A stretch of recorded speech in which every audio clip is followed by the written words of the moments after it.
Hello AC दिनुभएका नानी बाबुहरू सन्चै हुनुहुन्छ? कलेज त फिक्स गरिसक्नुभयो होला धेरैले। अनि के सब्जेक्ट चुज गर्ने प्लान गर्नुभयो नि?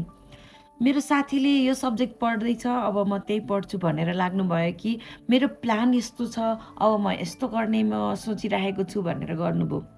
टेक्निकल फिल्ड जाँदै हुनुहुन्छ भने साइन्स चुज गर्नुहोला। अनि तपाईँलाई अकाउन्टिङ, त्यस्तै गरी सोसाइटीमा विभिन्न बिजनेस, त्यस्तै गरी यस्तै यस्तै क्षेत्रहरू इन्ट्रेस्ट छ भने म्यानेजमेन्ट।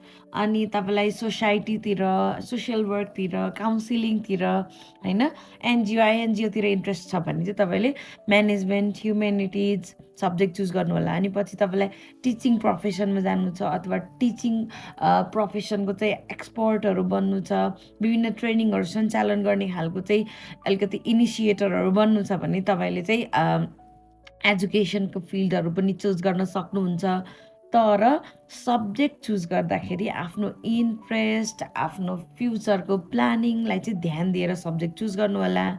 बजेट हेरेर, साथीले चुज गर्नुभयो भनेर, अथवा अरूले यस्तो गरे म पनि यो गर्छु भनेर चाहिँ चुज पक्कै पनि नगर्नु होला। अझै पनि समय छ, अझै पनि तपाईँले सोचेर सब्जेक्टहरू चाहिँ सेलेक्ट गर्न सक्नुहुनेछ। Best of lock every one. तपाईँहरूको सब्जेक्ट चुज राम्रो गरेर अनि भविष्य पनि उज्जवल रहोस्। धेरै धेरै शुभकामना है त।